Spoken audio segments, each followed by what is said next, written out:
The Joe Rogan Experience. Well, I think we're rapidly moving towards opening up the country. It's going to happen extremely fast over the next few weeks.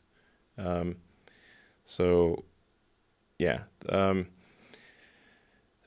something that would be helpful just to add from an informational level is when reporting sort of COVID cases, to separate out diagnosed with COVID versus had COVID-like symptoms. Yes. Because the list of symptoms that could be COVID at this point is like a mile long.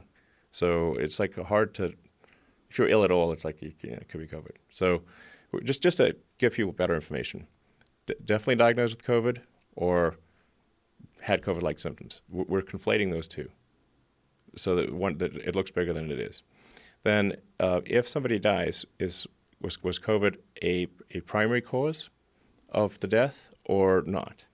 If somebody has COVID, gets eaten by a shark, we find their arm has COVID, it's going to get recorded as a COVID death. Is that real? I mean, basically. Not that bad, but heart attacks, strokes.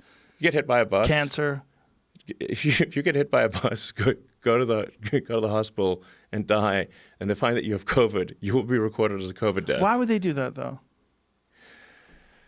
Well, right now, so the road to hell is paved with good intentions. I mean, it's mostly paved with bad intentions, but there's some good intention paving stones in there too. And the stimulus bill that was intended to help with the hospitals that were being overrun with COVID patients created an incentive to record something as COVID that is difficult to say no to, especially if your hospital is going bankrupt for lack of other patients. So the hospitals are in a bind right now. There's a bunch of hospitals they're furloughing doctors, as you were mentioning. If your hospital's half full, it's hard to make ends meet. So now you've got if I just check this box, I get $8,000. Put them on a ventilator for 5 minutes, I get $39,000. Or I got to fire some doctors. So this is a tough moral quandary. It's like what you can do. That's the situation we have. Ugh. What's the way out of this? What do you think is, like, if you had the president's ear, or if people wanted to just listen to you openly, what do you think is the way out of this? Let's clear up the data. So, like I said, something should be recorded as COVID only if it is somebody has been tested, has received a positive COVID test, not if they simply have symptoms, one of like 100 symptoms. And then if it is a COVID death, it must be separated. Was COVID a primary reason for death, or did they also have stage 3 cancer, heart disease, emphysema, and got hit by a bus and had COVID? Yeah, I've read all this stuff about them diagnosing people as a COVID death despite other variables. This is not a question. This is what is occurring. And where are you reading this from? Where are you getting this from? The public health officials have literally said this. This is not a question mark. Right. But this is unprecedented, right? Like if someone had the flu but also had a heart attack, they would assume that person died of a heart attack. Yes.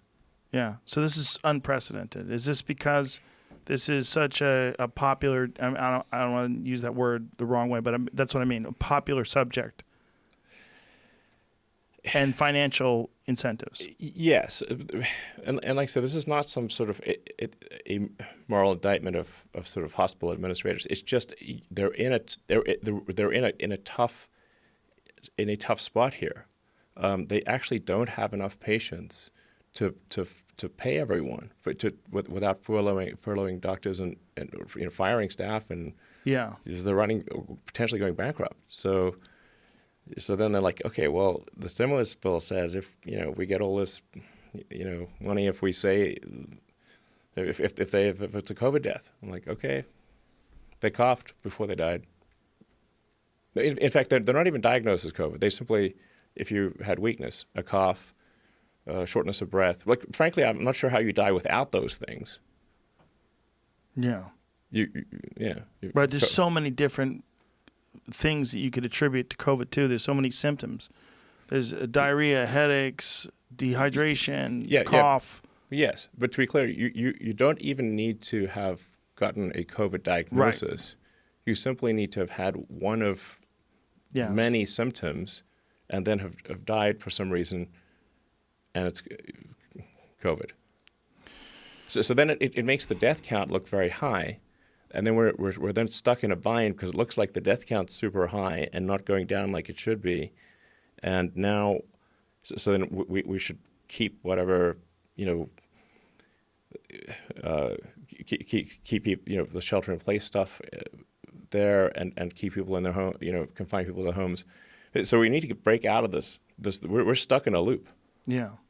And I think the way to break out of this loop is to have clarity of information.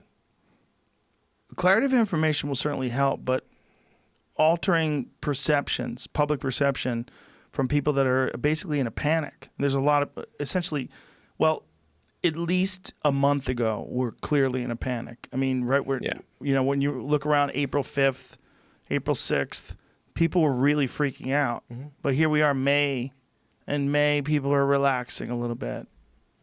Yes. They're realizing, like, hey, I actually know a couple of people that got it. It was just a cough. And I know some people that got it where nothing happened. I know a lot of people who got it. I know 0 people who died. I mean, I know a lot of people who got it. Yeah, it's not what we feared. We feared something much worse. Yeah, that's correct. So the adjustment's difficult to make. So you said, first of all, we need real data. We need just parse out the data. Don't lump it all together. No. And then if you give people just parse out the data better, clearer information about. Like I said, was this an actual COVID diagnosis, or was it did they get the test and the test came back positive, or do they just have some symptoms? Just parse those two out, and then parse out just if somebody died, did they die? Did they even have a COVID test, or did they just have one of many symptoms? Like how do you die without weakness? I don't know. Right, it's impossible, basically. Yeah, that's a good point. If you're going to die, you're going to have shortness of breath, weakness, and you might cough a little. So was it quantified? What was it? Yeah, did that person die? Did they actually have a COVID test, and the test come back positive? And then if they died, did they die where COVID was? It doesn't have to be the main cause, but it was a significant contributor to their death, or was it not a significant contributor to the death? Right. It's not as simple as just because you had COVID, COVID killed you. It's definitely not. Right. Yeah. Yeah. I mean, people die all the time, and they have like flu and other colds, and we don't say that they died of those flu and other colds. Well, that's what's so weird about absurd. This. It's so popular, and I use that word in a weird way, but it's so popular that we've kind of forgotten. People die of pneumonia every day. People die of the flu didn't take a break. Oh, COVID's got this. I'm going to sit this one out. I'm going to be on the bench. I'm going to wait until COVID's done before I jump back into the game of killing people. No, the flu's still here killing people. I mean, every year in the world, several 100,000 people die directly of the flu. Yeah. Not tangentially. Right. Not 61,000 in this country last year. Yeah. And we're only 5% of the world.